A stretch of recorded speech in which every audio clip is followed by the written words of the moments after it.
Hello everyone and welcome back to the channel. ये particular video में हम बहुत सारी चीज़ें कवर करेंगे and we'll try to cover 13th chapter. आगे जितने भी टॉपिक्स हैं उसमें ज़्यादातर यूएस से रिलेटेड डेटा, जो यूएस का डेटा है वो लेके उन्होंने चीज़ें एक्सप्लेन की है, लेकिन हम डेटा में ज़्यादा हम लोग नहीं जाएंगे। हम लोग डायरेक्टली उस टॉपिक को समझेंगे through my notes. Let's go back to the next topic, international transaction of US. इन्होंने US का पूरा ट्रांजैक्शन यहाँ पे BOP का लिखा है। अब यहाँ पे कुछ चीज़ें आपको देखने को मिलेंगी जो है करंट अकाउंट, कैपिटल अकाउंट लिखा हुआ है, फिर स्टैटिस्टिकल डिस्क्रिपेंसीज लिखा है। इन सब का मतलब क्या है हम वो देखेंगे। देखिए यहाँ पे भी अगर आप देखो कैपिटल अकाउंट गिवन है तो वो क्या चीज़ें हैं, करंट अकाउंट क्या होता है, कैपिटल अकाउंट क्या होता है, हम वो देखेंगे। तो अगर आप let me first explain with my notes. Current account में जैसे मैंने कहा BOP में आप गुड्स एंड सर्विसेज ये सारी चीज़ें लेते हैं, यूनिलैटरल ट्रांसफ़र पेमेंट्स है या कहीं पे कुछ इन्वेस्टमेंट हो रहा है या किसी ने हमारे कंट्री में इन्वेस्ट किया है, तो वो सारी चीज़ें आती है। लेकिन उनको डिवाइड किया गया है current account and capital account. Current account में क्या क्या चीज़ें आती है? करंट अकाउंट में आपके जितने भी गुड्स एंड सर्विसेज हो गए, यानी आपने एक्सपोर्ट किया गुड्स का या इंपोर्ट किया गुड्स का, वो चीज़ें करंट अकाउंट में आती है। So current account will have two section, credit and debit. आपने एक्सपोर्ट किया तो वो क्रेडिट में आएगा, डेबिट में आपने इंपोर्ट किया तो वो आएगा। तो वैसी चीज़ है। फिर दूसरा ट्रांसफ़र पेमेंट या यूनिलैटरल पेमेंट्स है, जैसे गिफ्ट हो गए, एक नेशन ने दूसरे नेशन को गिफ्ट दे दिया, या पेंशन्स हो गए, डोनेशंस हो गए, ये सारे ट्रांसफ़र पेमेंट्स हैं, तो ये करंट अकाउंट में आएंगे।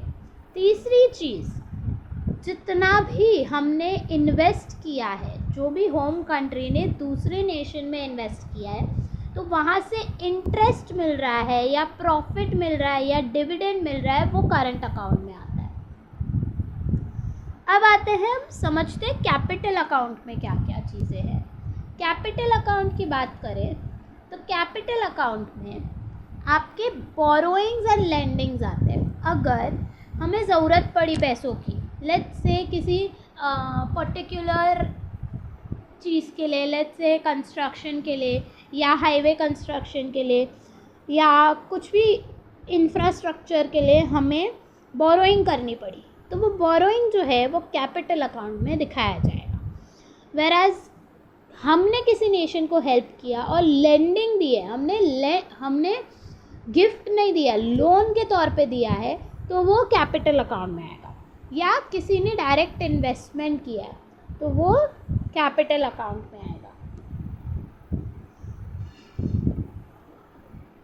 Moving ahead, current account and capital account का एक और डिफरेंस ये है कि करंट अकाउंट जो है वो इनकम को डायरेक्टली अफेक्ट करता है, क्योंकि आप देखो अगर लेट्स से एक्सपोर्ट्स ज़्यादा है इम्पोर्ट्स से, तो इनकम डायरेक्टली अफेक्ट हो रही है, सरप्लस है। वेराज कैपिटल अकाउंट जो है वो अफेक्ट करता है इनडायरेक्टली वॉल्यूम ऑफ असेट। जितना भी वॉल्यूम यानी अमाउंट, असेट का अमाउंट जितना भी कंट्री होल्ड कर रहा है उसके बेसिस पे इनकम को अफेक्ट करेगा, वो डायरेक्टली इनकम को अफेक्ट नहीं करेगा। सर्विसेज, ये सारे सर्विसेज के लिए हमने जो पेमेंट, आपने यहाँ पे देखा होगा गुड्स एंड सर्विस, तो सर्विस का मतलब क्या है? Shipping, banking, insurance, tourism. जैसे हमने पिछले वीडियो में एग्जाम्पल में देखा था, वो बंदा US person was paying travelling charges at UK, तो वो सारा सर्विस में आता है, उनकी सर्विसेज ले रहे हैं। Do not affect the asset and liability of the country. Current account जो है वो असेट्स या लाइबिलिटीज़ को अफेक्ट नहीं करता है, whereas capital account assets and liabilities को अफेक्ट करता है। मूविंग अहेड, ये आपके लिए इतना इम्पॉर्टेंट नहीं है फ्लो कंसेप्ट, कौन सा फ्लो कंसेप्ट है, कौन सा स्टॉक कंसेप्ट है।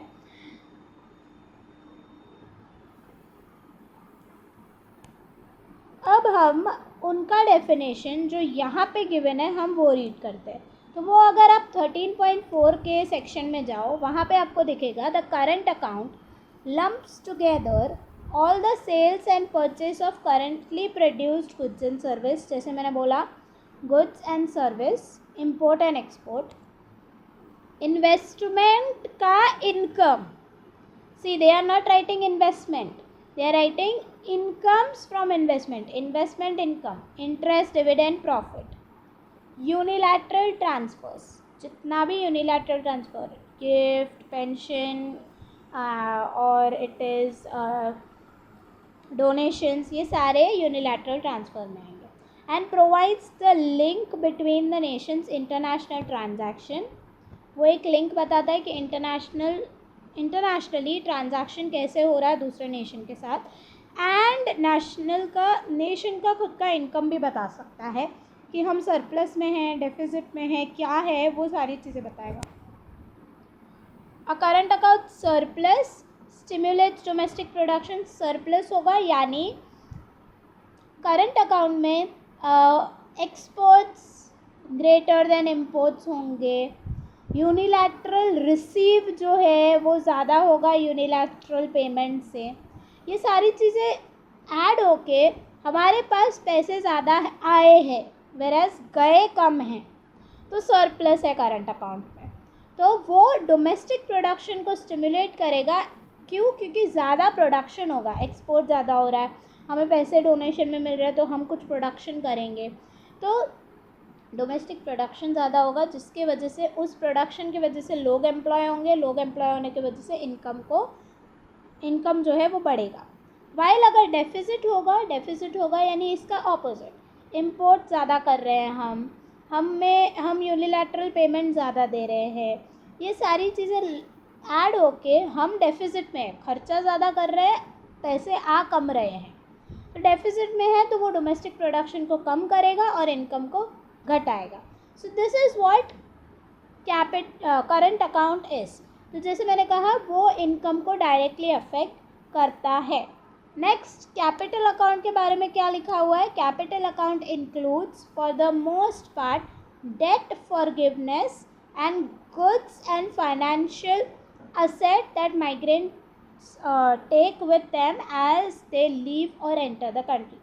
कैपिटल अकाउंट क्या है? डेट फॉरगिवनेस, जितना भी डेट है या डेट को फॉरगिव कर दिया हमने, या जो माइग्रेंट आए थे वो अभी जा रहे हैं तो वो उनका जितना भी डेट है वो फॉरगिव कर दिया तो वो कैपिटल अकाउंट में आएगा। गुड्स, जैसे मैंने कहा लेंडिंग एंड बोरोइंग, लेंडिंग हमने दिया था ना, लोन दिया था माइग्रेंट को, तो उसका डेट फॉरगिव कर दिया। गुड्स एंड फाइनेंशियल एसेट क्या होते हैं? बोरोइंग एंड लेंडिंग या सिक्योरिटीज़ हो गए, ये सारी चीज़ें, तो वो सारी चीज़ कैपिटल अकाउंट में आती है। देन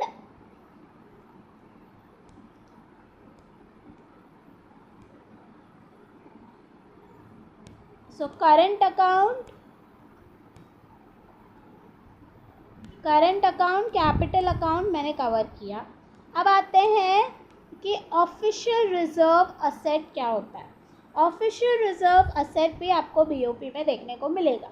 वो एग्जैक्टली क्या है? The official reserve assets of US include जितना भी holdings, gold holdings of US monetary authorities, special drawing rights, gold holdings है या स्पेशल एसडीआरस हैं, यूएस के रिज़र्व पोजीशन है, जितना भी रिज़र्व यूएस का किन के साथ है? International monetary fund IMF, official foreign currency holdings of US monetary authority, यानी जैसे हम इंडिविजुअली हमारा गोल्ड, हमारे पैसे, वो सारे हम बैंक में रिज़र्व करते हैं, करेक्ट?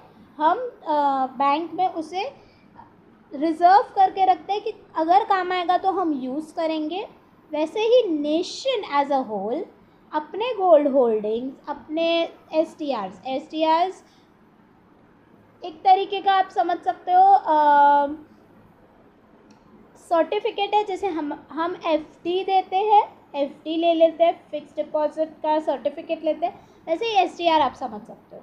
इन डेप्थ अगर समझना है तो कमेंट में मुझे लिख दीजिए कि सिर्फ स्पेशल ड्राइंग राइट्स या एसटीआर लिख लीजिएगा, मैं उसको एक सेपरेट वीडियो में एक्सप्लेन कर दूंगी इन डेप्थ। यूएस के रिज़र्व का पोजीशन, कितना यूएस के पास रिज़र्व्स हैं फॉरेन कंट्रीज़ के, लेट्स से पाउंड और या तो फिर रुपीज़, ये सारे कितने उसके पास है, वो सारा वो रिज़र्व करके रखता है आईएमएफ के पास या दूसरी बैंक्स के पास। वो कौन से, मेन आईएमएफ के पास होता है, दूसरा वर्ल्ड बैंक होता है। वो सारी चीज़ें ऑफिशियल रिज़र्व असेट में आती है। स्पेशल अच्छा यहाँ पे एक्सप्लेन है पेपर गोल्ड, एसटीआर्स और पेपर गोल्ड। जैसे मैंने कहा एफडी की तरह are international reserves created on books of IMF, they are reserves, लेकिन वो बुक में है। आपको फिजिकल एसेट नहीं मिलेगा, आपको गोल्ड नहीं मिलेगा कि आपने पैसे इन्वेस्ट किया हाँ चलो गोल्ड मिल गया, नहीं, वो एक बुक में सर्टिफिकेट देगा। And distributed to member nations according to the importance of international trade. Book of IMF है एंड वो डिस्ट्रीब्यूट ऐसे करता है उसको कि जितना इम्पोर्टेंस इंटरनेशनल ट्रेड में उस कंट्री का है उस हिसाब से उसको ज़्यादा SDR मिलेगा। The reserve position in the IMF refers, reserve position क्या है, IMF refers to the reserves paid in by nation upon joining IMF। Reserve position का मतलब क्या है कि जब वो ज्वाइन करते हैं IMF तो कुछ रिज़र्व रखते हैं। लेट्स से 1000 रुपीज़ आपको रिज़र्व रखना पड़ेगा, वो रिज़र्व पोजीशन होगा। Which the nation can then borrow automatically and without question asked in case of need। वो then उतना अमाउंट, ऑब्वियसली 1000 रुपीज़ नहीं रखेंगे when you are talking about nation, तो वो ज़्यादा अमाउंट होता है, तो वो कभी भी then उसको borrow कर सकते हैं। Membership in IMF allows nation to borrow additional amount subject to conditions imposed on IMF। उस रिज़र्व के अलावा अगर आपको कुछ अमाउंट बोरो करना है तो आप कर सकते हो, but there are certain conditions. IMF कुछ कंडीशंस इम्पोज करता है, तो वो सारी चीज़ें ऑफिशियल रिज़र्व असेट में आती हैं।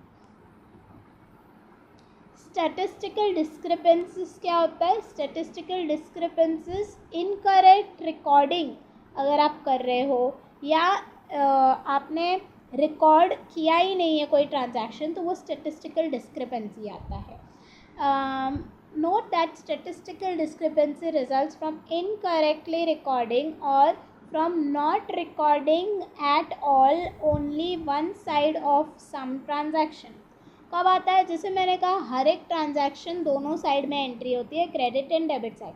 अचानक हो गया आपने एक साइड की एंट्री कर दी, दूसरे साइड की नहीं की, तो इस वजह से आपका स्टैटिस्टिकल डिस्क्रिपेंसी अराइज होता है।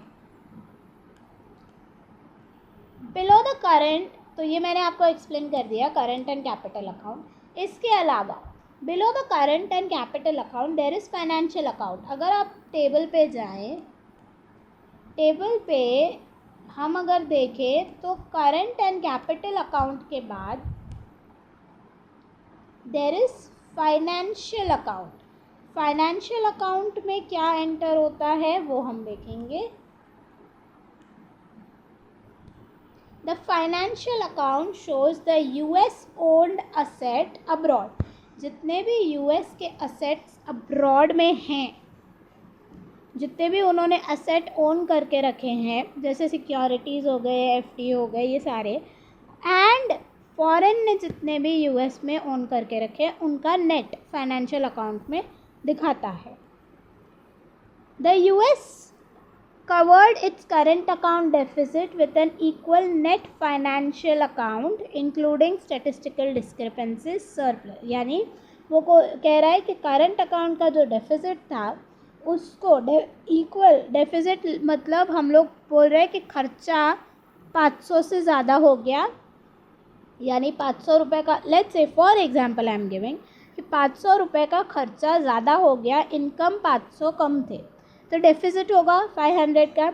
इसको क्लियर कर दिया यूएस ने by equal net financial account, मतलब उतना ही फाइनेंशियल अकाउंट में जो नेट लिया गया, यानी जितने पैसे आए एंड जितने पैसे गए, उनको प्लस माइनस करके जो नेट बचता है वो 500 रुपीज़ एडिशन यूएस में दिखा, 500 रुपीज़ का सरप्लस दिखा। तो व्हेन यू ऐड, तो करंट अकाउंट का डेफिसिट इक्वल है कि जितना भी सरप्लस 500 का हुआ फाइनेंशियल अकाउंट में।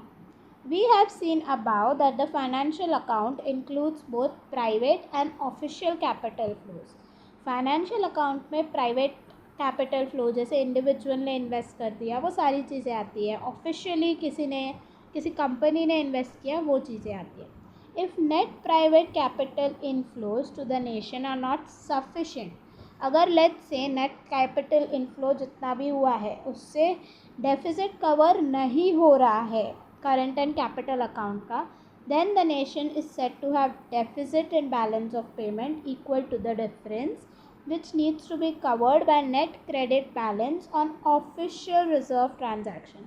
अगर उससे कवर नहीं हो रहा है, let's say private capital inflow से कवर नहीं हो रहा है deficit, then current and capital account में डेफिसिट दिखाएगा, यानी बैलेंस ऑफ पेमेंट डेफिसिट होगा।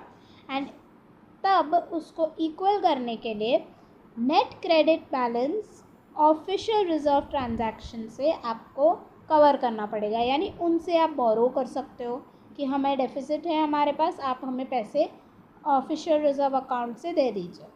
The balance on official reserve transaction is called official settlement balance, क्योंकि वो सिर्फ सेटलमेंट करने के लिए है।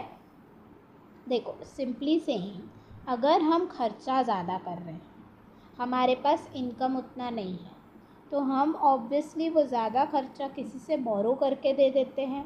तो वैसे ही नेशन बोरो कर रहा है, बोरो इन द सेंस आईएमएफ में जो उनके ऑफिशियल रिजर्व्स पड़े हैं वो यूज़ कर रहा है, तो ऑफिशियल सेटलमेंट बैलेंस होगा और सिंपली बैलेंस कर रहा है पेमेंट्स को। And the account which official reserve in which official reserve transaction are entered is official reserve account, और जितना भी पैसा ऑफिशियल रिज़र्व अकाउंट से लिया गया वो ऑफिशियल रिज़र्व ट्रांजैक्शन आईएमएफ से लिया गया वो ऑफिशियल रिज़र्व अकाउंट में एंटर होता है। द ऑफिशियल सेटलमेंट बैलेंस और the balance of payment is given by sum of current account balance, the capital account balance, the balance in the financial account excluding official or reserve transaction or flows but including the net balance financial derivatives। Official settlement balance कैसे पता चलता है कि कितने amount का हमें reserve से पैसे लेने हैं या बैलेंस ऑफ पेमेंट कितना है, वो आपको पता चलेगा when you add current account balance कितना है, कैपिटल अकाउंट बैलेंस कितना है एंड फाइनेंशियल अकाउंट का बैलेंस कितना है, एक्सक्लूडिंग सर्टेन थिंग्स जो यहाँ पे मेंशन है। उन चीज़ों का हम नहीं कंसिडर करेंगे, बाकी सारी चीज़ जो फाइनेंशियल अकाउंट में आती है उसको हम ऐड करेंगे। इसके साथ साथ स्टैटिस्टिकल डिस्क्रिपेंसीज को भी ऐड करेंगे। जब इन सारी चीज़ों को ऐड करेंगे तब जाके हमें पता चलेगा कितना balance. Let's say current account balance में डेफिसिट है तो वो -500 आएगा, -500 प्लस कैपिटल अकाउंट में सरप्लस है 200 का तो +200, तो ऐसे करके ऐड होते जाएंगे। If the sum of these balances is negative, अगर नेगेटिव है तो डेफिसिट हो गया बैलेंस ऑफ पेमेंट में, which must be covered by an equal amount of official reserve transaction, reduction in international reserves of nation or increase in the foreign holdings of official asset of nation। इसका मतलब ये है कि अगर आपको deficit दिखाया तो आप ऑफिशियल रिजर्व ट्रांजैक्शन में से या आईएमएफ से कहोगे कि हमारा रिजर्व ट्रांजैक्शन से हमें अमाउंट दो, हम खर्चा कर सके, जो भी है हमारा, जो भी डेफिसिट हुआ है फ़िलहाल उसको कवर कर सके। तो क्या होगा, रिजर्व जो नेशन के पड़े हैं वो कम हो जाएंगे। इन द ऑपोजिट सिचुएशन, अगर सरप्लस है बीओपी में तो वो सेटल करना पड़ेगा by increase in the Nations international reserve. Surplus है तो पैसे ज़्यादा है, तो अब हम जो लिए थे रिजर्व से पहले पैसे, अब उसे वापस करेंगे, वापस देंगे। तो या तो सरप्लस जितना भी अमाउंट पड़ा है वो हम रिजर्व्स में रखेंगे, तो नेशंस के इंटरनेशनल रिजर्व में रखेंगे, एंड और reduction in foreign official holding of Nations asset. तो वो एक दूसरे तरीके से कहने का मतलब है। अब आते हैं एक और चीज़, इम्पॉर्टेंट चीज़ जो है वो यहाँ पे गिवन है। Thus a balance of payment deficit is given can be measured either by net debit balance on all non-official or autonomous transaction, the transaction undertaken for purely business purpose except for unilateral transfer, or by equal credit balance on official reserve or accommodating transaction, those transaction undertaken or needed to balance the international transaction। इनका मतलब क्या है, autonomous transaction क्या होता है and accommodating transaction क्या होता है, वो हम मेरे नोट से समझेंगे।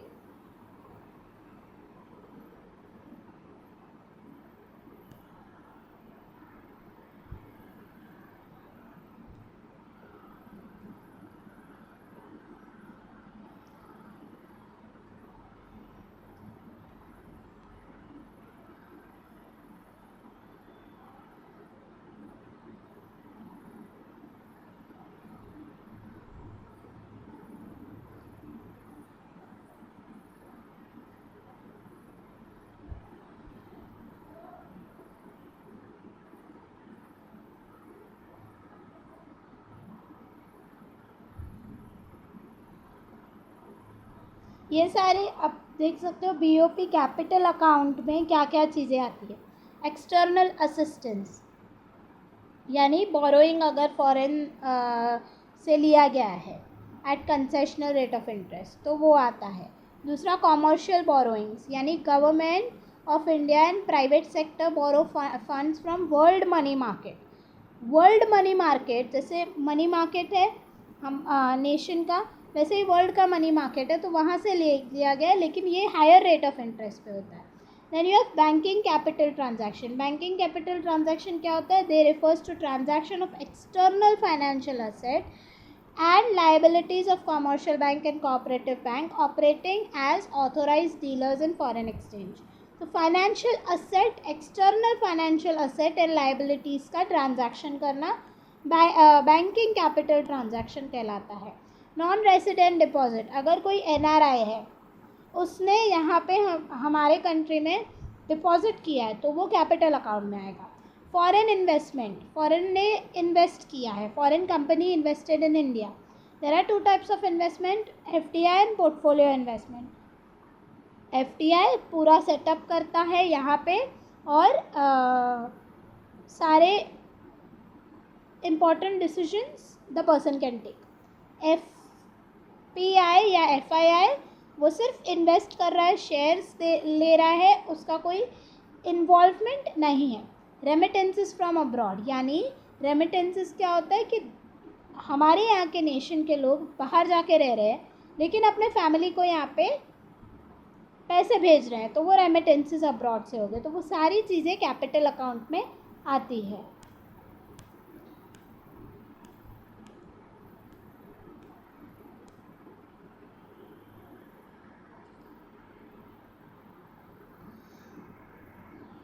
अब आते हैं current account, we were talking about autonomous transaction and accommodating transaction. All items, whichever items are there in current account and capital account are autonomous items. जितने भी current and capital account में हैं वो autonomous items है।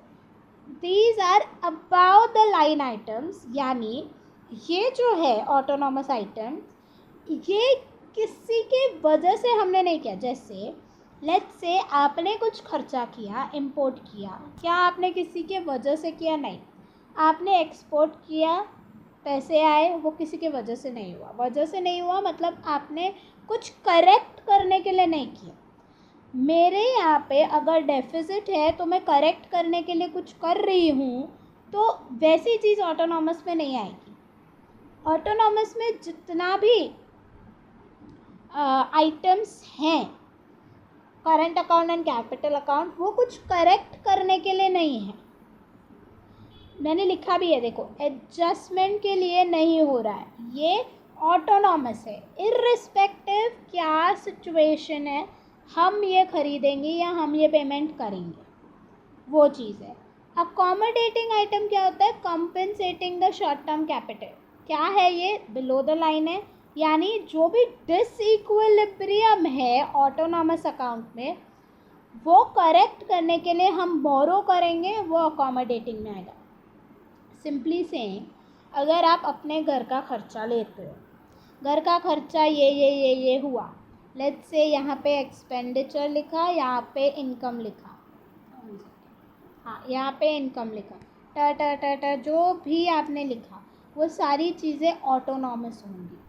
यानी आपने income में ये भी लिख लिया कि हमें इंटरेस्ट मिल रहा है, एक्सपेंडिचर में ये भी लिखा कि हमने यहाँ पे इन्वेस्ट किया है, इनकम में यहाँ पर भी ये भी लिखा कि किसी ने हमसे लोन लिया है तो वो पैसे दे रहा है वापस, तो वो सारी चीज़ें ऑटोनॉमस में आएंगी। लेकिन आपको पता चला कि आपका डेफिसिट है, तो आप कहीं से बोरो करोगे। ये डेफिसिट को करेक्ट करने के लिए जो आपने बोरो किया, वो बोरो आपका अकोमोडेटिंग में आएगा। जो आपने बोरो किया वो आपका अकोमोडेटिंग ट्रांजैक्शन में आएगा। तो अकोमोडेट कर रहा है यानी किसी चीज़ को क्लियर कर रहा है। सरप्लस है तो आपने अकोमोडेटिंग में किसी को लेंड कर दिया या रिजर्व्स में रख दिया, तो वो अकोमोडेटिंग आइटम है। तो वही चीज़ यहाँ पे भी मेंशन्ड है। यहाँ पे क्या लिखा हुआ है? वर्ड्स थोड़े ट्रिकी है लेकिन वही चीज़ कह रहा है।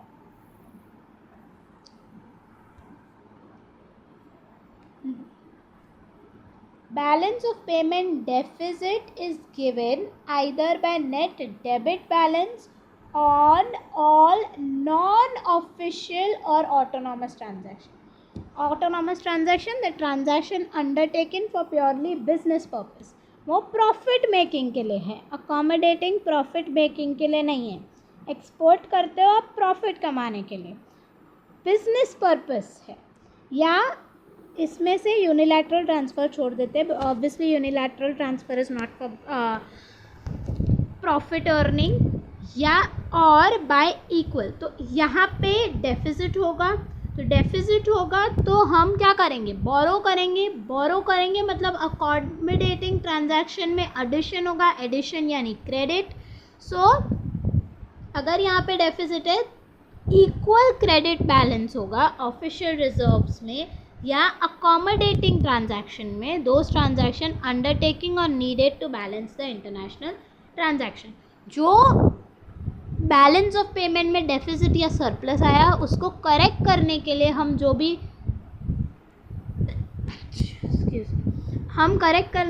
भी ऑफिशियल रिजर्व से यूज़ कर रहे हैं, वो यहाँ पे अकोमोडेटिंग कैपिटल में आएगा। तो बैलेंस करने के लिए जो बोरोइंग या लेंडिंग होता है वो अकोमोडेटिंग कैपिटल में आएगा। Let's move ahead. Post war balance of payment US का क्या था वो आप खुद ही रीड कर सकते हो, इतना इम्पोर्टेंट नहीं है। उनका पोजीशन क्या था पोस्ट वॉर, वो सारी चीज़ें यहाँ पे गिवन है। हमारे लिए एक लास्ट चीज़ जो यहाँ पे गिवन है जो इम्पोर्टेंट है वो है इंटरनेशनल इन्वेस्टमेंट पोजीशन। इसका मतलब क्या है, ये लास्ट चीज़ होगी ये चैप्टर में। इसके बाद I will be starting with the 15 chapter. 14 का मैंने अपलोड कर दिया है। While a nation's balance of payment measures international flow of goods and services and capital during 1 year period,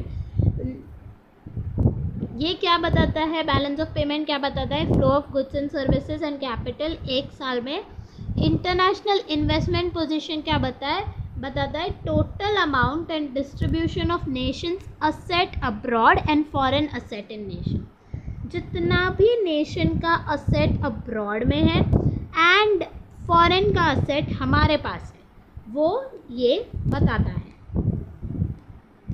कब? At the end of the year. Total पूरे year में जितना भी ट्रांजैक्शन हुआ हमें उससे लेना देना नहीं है, एंड ऑफ द ईयर में क्या बचा वो हमें बताता है। दस balance of payment represents a flow concept. Balance of payment flow concept क्यों है? क्योंकि आप थ्रू आउट द ईयर देखते हो कि कितना खर्चा हुआ, कितना आया, कितना पैसा गया। लेकिन इंटरनेशनल इन्वेस्टमेंट पोजीशन क्या बताता है? It is a stock concept. At the end of the year last day पे क्या सिचुएशन है सिर्फ वो देखता है, तो इस वजह से वो stock concept. The statement of nations international investment position can be used to project the future flow of income and earnings. देखो, एक तरीके से इन्वेस्टमेंट पोजीशन क्या है हमारी, हम ज़्यादा इन्वेस्टमेंट कर रहे हैं या ज़्यादा लोग हमारे यहाँ पे इन्वेस्टमेंट कर रहे हैं, वही वो चीज़ बताता है। ये हेल्प करेगा कि हम फ्यूचर फ्लो ऑफ इनकम या अर्निंग्स कहाँ से आएंगी अगर इन्वेस्ट किया है फॉरेन कंपनीज़ में, सो नेशंस फॉरेन इन्वेस्टमेंट से पैसे आएंगे। And the flow of payment, जितना भी पेमेंट हम करेंगे फॉरेन का इन्वेस्टमेंट पे, वो बताएगा। Furthermore, adding the nation's capital flow during a particular year to its international investment position at the end of the previous year should give international investment position of the nation at the end of a particular year. Simply saying, end of the year में कितना international position है, कि कितना हमें पैसे investment हमने जो abroad में किया है उससे जितने इनकम मिला है वो, और जितना पेमेंट हमने किया है क्योंकि फॉरेन लोगों ने इन्वेस्ट किया है वो, उन दोनों को नेट करके क्या पोजीशन है exactly at the end of the year, क्या हम सरप्लस में है, क्या डेफिसिट में है, वो इंटरनेशनल इन्वेस्टमेंट बताता है। मीनिंग ये जो है इंटरनेशनल इन्वेस्टमेंट पोजीशन जो है वो बताता है। So with this I complete the chapter 13। Next video में मैं 15th चैप्टर स्टार्ट करूँगी। 14th ऑलरेडी मैंने कवर कर लिया है, आपको प्लेलिस्ट मिल जाएगा उसका मेरे चैनल पे। Another thing, like, comment, share, and if you are new to the channel do subscribe the channel. And also if you want online classes from me then WhatsApp कर सकते हो आप इस नंबर पे, आपका name and your syllabus that you want कि इस syllabus के लिए मुझे क्लास चाहिए, तो वो आप नीचे दिए गए नंबर पे व्हाट्सएप कर सकते हो। मैं आपको जितना हो सके जल्दी आंसर करूँगी। Thank you.